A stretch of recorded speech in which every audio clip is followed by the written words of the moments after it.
Guys and welcome back to GoLegal and this is Sushant. और आज हम इस वीडियो में कवर करने वाले हैं क्रिमिनोलॉजी का पार्ट सेकंड। फर्स्ट वीडियो में हमने कवर किया था nature and scope of criminology और आज इस वीडियो में हम कवर करेंगे स्कूल्स ऑफ क्रिमिनोलॉजी।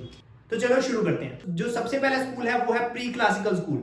और जो ये प्री क्लासिकल स्कूल है इसका टाइम था, ये स्टार्ट हुआ था 17th सेंचुरी से और ये 18th सेंचुरी तक चला। तो जो प्री क्लासिकल स्कूल था इनका कहना था कि जो क्रिमिनल्स होते हैं वो इविल पावर की वजह से होते हैं, कि कोई शैतानी शक्ति, कोई इविल पावर किसी बंदे को इन्फ्लुएंस करती है तब जाके वो कोई क्राइम करता है।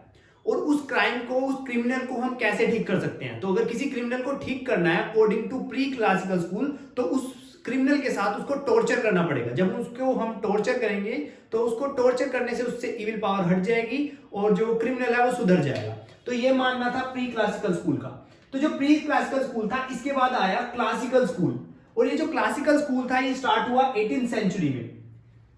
अब इसमें याद रखने वाली बात ये है कि जो ये क्लासिकल स्कूल था इसको सपोर्ट किया, इसको प्रमोट किया बेकेरिया ने। अगर एमसीक्यू से रिलेटेड क्वेश्चन आता है तो उसमें आएगा बेकेरिया ने कौन से स्कूल को सपोर्ट किया था, कौन से स्कूल को प्रमोट किया था। तो क्लासिकल स्कूल में बेकेरिया ने इसको सपोर्ट किया था।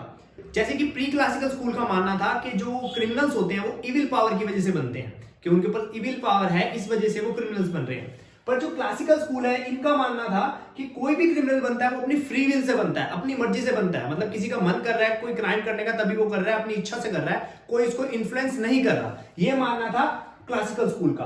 तो क्लासिकल स्कूल के अकॉर्डिंग जो पनिशमेंट है वो क्रिमिनल को उसके जो उसने क्राइम किया उसके अकॉर्डिंग दी जानी चाहिए। मतलब जितना उसने बड़ा क्राइम किया उतनी बड़ी उसको सजा दी जानी चाहिए। Punishment should be directly proportional to the intensity of the crime.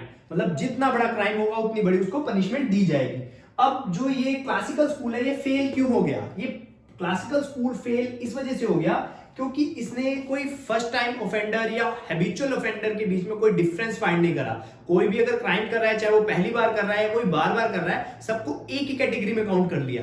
तो इस वजह से जो क्लासिकल स्कूल है ये फेल हो गया। अब क्लासिकल स्कूल के बाद जो अगला स्कूल आता है वो आता है नियो क्लासिकल स्कूल। अब जो ये नियो क्लासिकल स्कूल था ये क्लासिकल स्कूल का एक अपग्रेडेड वर्जन था। जैसे सैमसंग के मोबाइल आते थे ना नियो फोन, वो पहले वाले मोबाइल का अपग्रेड वर्जन होता था, उसी तरह से ये क्लासिकल का अपग्रेड वर्जन है।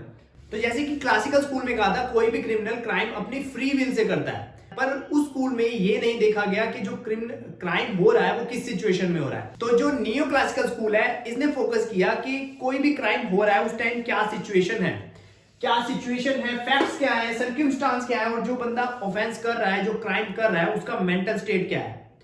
कई बार कोई ऑफेंस ऐसा होता है कि एकदम से कोई ऐसी सिचुएशन क्रिएट होती है, कोई गुस्से में आके कोई बंदा क्राइम कर देता है। वो कोई क्रिमिनल नहीं होता, हैबिचुअल क्रिमिनल नहीं होता, बट सिचुएशन उससे क्राइम करवा देती है। तो इस बात पर जो फोकस किया वो फोकस किया नियो क्लासिकल स्कूल ने। अब जो कमी क्लासिकल स्कूल में रह गई थी कि उन्होंने कैटेगराइज नहीं किया था, तो नियो क्लासिकल स्कूल ने क्रिमिनल्स को कैटेगराइज करा। First time offenders, habitual offenders, minor offender और इंसेन ऑफेंडर। इन्होंने कैटेगराइज कर दिया कि कोई भी जो क्रिमिनल है वो अलग अलग कैटेगरीज के होते हैं। कोई तो होता है गलती से गुस्से में आके फर्स्ट टाइम क्राइम कर देता है, कोई होता है हैबिचुअल होता है, उसको मजा आता है क्राइम करने में। और जो क्राइम कर रहे हैं किसी का जेंडर मेल है, किसी का फीमेल है, और हर एक क्रिमिनल की एज अलग है, कोई माइनर है कोई मेजर है। और कुछ कुछ क्रिमिनल्स ऐसे होते हैं जो इंसेन होते हैं, जिनका जो मेंटली स्टेबल नहीं होते, इस वजह से वो क्राइम कर देते हैं। तो ये सब कैटेगरीज बनाई नियो क्लासिकल स्कूल ने। और इसके बाद जो इनका पनिशमेंट देने का तरीका था वो पनिशमेंट देने का तरीका था कैटेगरी के अकॉर्डिंग। अगर कोई फर्स्ट टाइम ऑफेंडर है तो उसको कम पनिशमेंट मिलेगी, अगर कोई हैबिचुअल ऑफेंडर है तो उसको ज्यादा पनिशमेंट मिलेगी। अब ये वाला स्कूल फेल क्यों हो गया? क्योंकि इसके अंदर किसी भी तरह की रिफॉर्मेशन नहीं थी, कि सिर्फ अगर किसी ने कोई क्राइम करा है तो उसको हम पनिशमेंट देंगे, उसको रिफॉर्म नहीं करेंगे, उसको सुधारेंगे नहीं। तो क्रिमिनल्स के सुधार का, क्रिमिनल्स की रिफॉर्मेशन के बारे में इस स्कूल में बात नहीं की गई, इस वजह से ये स्कूल फेल हो गया। तो अब जो नियो क्लासिकल स्कूल के बाद अगला स्कूल आता है वो है पॉजिटिव स्कूल। और ये स्कूल एक ऐसा स्कूल है जिसने पूरे सिनेरियो को चेंज कर दिया क्रिमिनोलॉजी के। और इस पॉजिटिव स्कूल को टाइपोलॉजिकल और इटालियन स्कूल भी कहते हैं। और ये पॉजिटिव स्कूल 19th सेंचुरी में आया। और इस पॉजिटिव स्कूल को लाने वाले थे लोम्ब्रोसो, एनरिको एंड गैराफोला। और इसी वजह से लोम्ब्रोसो को फादर ऑफ क्रिमिनोलॉजी भी कहते हैं। और इस स्कूल ने, जो पॉजिटिव स्कूल था, इन्होंने फ्री विल की थ्योरी को रिजेक्ट कर दिया कि जो फ्री विल की थ्योरी है वो बिल्कुल ही गलत है। और इसके बाद एक एक करके इन्होंने अपनी थ्योरी दी। सबसे पहले हम पढ़ेंगे लोम्ब्रोसो की theory, according to Lombroso theory. तो लोम्ब्रोसो ने कहा कि क्रिमिनल पैदाइशी होता है, कि जब से वो पैदा होता है तब से वो क्रिमिनल ही होता है। तो लोम्ब्रोसो ने थ्योरी दी बॉर्न क्रिमिनल की थ्योरी, और लोम्ब्रोसो ने फोकस किया बायोलॉजिकल कैरेक्टर्स पर, कि 16 तरह के ऐसे कैरेक्टर्स होते हैं जिसको देख के हम कह सकते हैं कि ये बंदा क्रिमिनल है। जैसे किसी के दांत बड़े हैं, माथा चपटा है, थोड़ी बड़ी है, बाल बड़े हैं। तो ऐसे 16 तरह के कैरेक्टरिस्टिक्स बताए कि अगर ये कैरेक्टरिस्टिक्स किसी बंदे के अंदर है तो वो क्रिमिनल है। और इसके बाद ऑफेंडर को लोम्ब्रोसो ने 3 कैटेगरी में डिवाइड किया। पहला बॉर्न क्रिमिनल, दूसरा इंसेन क्रिमिनल, तीसरा क्रिमिनोइड्स। बॉर्न क्रिमिनल जो पैदाइशी क्रिमिनल है, पैदा होते ही वो क्रिमिनल ही पैदा हुआ है। दूसरा इंसेन जो मेंटली स्टेबल नहीं है। तीसरा क्रिमिनोइड्स। क्रिमिनोइड्स होते हैं जिनके अंदर इंफीरियर कॉम्प्लेक्स होता है, कि वो अपने आप को इंफीरियर फील करते हैं अपने फिजिकल कैरेक्टरिस्टिक्स की वजह से, या अपने कलर की वजह से, या किसी को वजह से अगर वो खुद को इंफीरियर फील करते हैं तो वो इंफीरियर कॉम्प्लेक्स की वजह से क्रिमिनल्स बन जाते हैं। तो ये थी थ्योरी लोम्ब्रोसो की थ्योरी। तो अगली जो हम थ्योरी पढ़ेंगे वो पढ़ेंगे हम एनरिको की थ्योरी। एनरिको ने लोम्ब्रोसो की थ्योरी को चैलेंज कर दिया और बोला कि बायोलॉजिकल कैरेक्टर से हम किसी को क्रिमिनल नहीं बोल सकते, और कोई भी बायोलॉजिकल कैरेक्टर की वजह से क्रिमिनल नहीं होता, बल्कि कोई भी क्रिमिनल उसके इमोशंस की वजह से, सोसाइटी की वजह से, सोशल एनवायरनमेंट की वजह से, जियोग्राफिकल फैक्टर्स की वजह से वो क्रिमिनल बनता है। किसी के कुछ इमोशंस हैं, इमोशंस की वजह से वो क्राइम करेगा। सोसाइटी की वजह से, मतलब किन लोगों के साथ वो उसका उठना बैठना है, अगर वो किसी क्रिमिनल्स के साथ रहता है तो वो भी क्रिमिनल बन जाएगा। और ज्योग्राफिकल फैक्टर्स का मतलब है कि अगर किसी एरिया में गर्मी ज्यादा है तो उसका दिमाग गर्म ज्यादा रहेगा, और अगर किसी वो ठंडे इलाके में रहता है तो उसका दिमाग ठंडा रहेगा और वो कम क्राइम करेगा। तो अकॉर्डिंग टू एनरिको ये सब फैक्टर्स भी रिस्पॉन्सिबल है। अब एनरिको ने ऑफेंडर को 5 कैटेगरी में डिवाइड किया। पहला बॉर्न क्रिमिनल, जो लोम्ब्रोसो ने भी कहा था। दूसरा ओकेजनल क्रिमिनल। ओकेजनल क्रिमिनल है कि जो क्रिमिनल नहीं है बट किसी सिचुएशन की वजह से वो क्राइम कर देता है कभी, तो वो ओकेजनल क्रिमिनल हो गया। अगला पैशनेट क्रिमिनल। पैशनेट क्रिमिनल वो जिसको क्राइम करने में मजा आता है, वो होगा पैशनेट क्रिमिनल। और उसके बाद इंसेन, जो मेंटली स्टेबल नहीं है, पागल है, वो क्राइम कर रहा है, उसको हम बोलेंगे इंसेन। और उसके बाद हैबिचुअल। हैबिचुअल जो एक क्राइम को बार बार करे जा रहा है उसको हम बोलेंगे हैबिचुअल क्रिमिनल। और अगली थ्योरी है गैराफोलास थ्योरी। तो जो गैराफोला थे, इन्होंने लोम्ब्रोसो और एनरिको की दोनों की थ्योरी को रिजेक्ट कर दिया और बोला कि जो क्रिमिनल्स होते हैं, जो क्राइम होते हैं, 2 तरह के होते हैं। एक होता है क्राइम अगेंस्ट पर्सन, दूसरा होता है क्राइम अगेंस्ट प्रॉपर्टी। अब जो क्राइम अगेंस्ट पर्सन है वो किसकी वजह से होता है? लैक ऑफ पिटी की वजह से।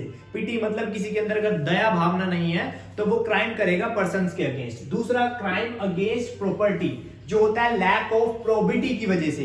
प्रोबिटी का मतलब अगर किसी के अंदर मॉरल्स की कमी है, प्रिंसिपल्स की कमी है, तो वो क्राइम करेगा प्रॉपर्टी के अगेंस्ट। तो गैराफोलो के अकॉर्डिंग पिटी और प्रोबिटी की कमी की वजह से क्राइम होता है और कोई क्रिमिनल बनता है। और इसके बाद गैराफोला ने ऑफेंडर को 4 कैटेगरी में डिवाइड किया। पहला था एंडेमिक। एंडेमिक मतलब जो क्रिमिनल्स मर्डर करते हैं, प्रोबिटी और पिटी दोनों की लैक होने की वजह से जो मर्डर करते हैं उनको बोलते हैं हम एंडेमिक। दूसरा वायलेंट। वायलेंट जो लोग जल्दी भड़क जाते हैं, जिनको जल्दी से गुस्सा आ जाता है, वो होते हैं वायलेंट क्रिमिनल्स।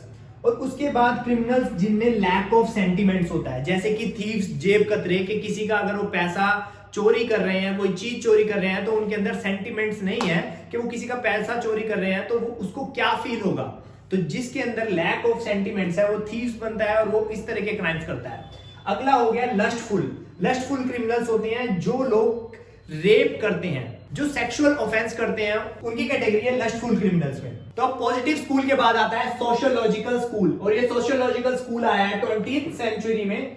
अब सोशियोलॉजिकल स्कूल का कहना था कि कोई भी जो क्रिमिनल है वो क्रिमिनल एक्सटर्नल फैक्टर की वजह से बनता है, वो कोई भी क्रिमिनल बॉर्न क्रिमिनल नहीं है। इस वजह से उन्होंने बॉर्न क्रिमिनल की जो वो कॉन्सेप्ट था, थ्योरी थी, उसको रिजेक्ट कर दिया और बोला कि कोई भी जो क्रिमिनल है वो क्रिमिनल बनता है एक्सटर्नल फैक्टर्स की वजह से, कि वो किन लोगों के साथ रहता है, उसकी सोसाइटी क्या है, उसका एनवायरमेंट क्या है। अगर वो किसी क्रिमिनल लोगों के साथ रह रहा है तो वो क्रिमिनल बनेगा, अगर वो अच्छे लोगों के साथ रह रहा है तो वो क्रिमिनल नहीं बनेगा। ये कहना था सोशियोलॉजिकल स्कूल का, कि जो सोसाइटी है, सोसाइटी ही किसी बंदे को क्रिमिनल बनाती है। अगला स्कूल है ज्योग्राफिकल स्कूल। तो जो ज्योग्राफिकल स्कूल था, ज्योग्राफिकल स्कूल का कहना था कि जो भी कोई क्राइम होता है वो वहां की क्लाइमेट की वजह से होता है। अगर कोई एरिया है जहां पर गर्मी ज्यादा पड़ती है, वहां पर वायलेंट क्राइम होंगे, लोगों को गुस्सा ज्यादा आएगा जहां पर गर्मी ज्यादा पड़ती है। और जहां पर ठंड ज्यादा पड़ती है वहां पर लोगों को गुस्सा नहीं आएगा, बल्कि वहां के लोग किस तरह के क्राइम करेंगे, प्रॉपर्टी से रिलेटेड क्राइम करेंगे, कि किसी का किसी से प्रॉपर्टी का लेना देना है, पैसों का लेना देना है, इस वजह से वो क्राइम करेंगे। और इसका अगर हम दूसरा एग्जांपल लें तो अगर हम देखें सिटीज में, शहरों में क्राइम रेट ज्यादा होता है और रूरल एरिया मतलब विलेजेस में, गांव में जो क्राइम रेट है वो कम होता है। अगला स्कूल है क्लिनिकल स्कूल। जो क्लिनिकल स्कूल का मोटिव है वो पनिशमेंट देना नहीं है, बल्कि कोई जो क्रिमिनल है उसको सुधारना है, उसको रिफॉर्म करना है, उसको करेक्ट करना है। तो जो क्लिनिकल स्कूल है ये पनिशमेंट से ज्यादा करेक्शन मेथड्स पर ध्यान देता है। अब करेक्शन मेथड्स किस तरह से हो सकते हैं, जैसे कि प्रोहिबिशन से, पैरोल से, ओपन एयर कैंप से। अब ये प्रोहिबिशन क्या होता है, पैरोल क्या होता है, ओपन एयर कैंप्स क्या होते हैं, ये हम आगे वीडियोस में पढ़ेंगे। तो आज के लिए इतना ही, फिर मिलते हैं हम अगली वीडियो में। और अगर आपको वीडियो अच्छी लगी तो इसको लाइक कर देना, और अगर आपने गोलीगल को अभी तक सब्सक्राइब नहीं किया है तो सब्सक्राइब कर लें। फिर मिलते हैं अगली वीडियो में, तब तक के लिए बाय बाय।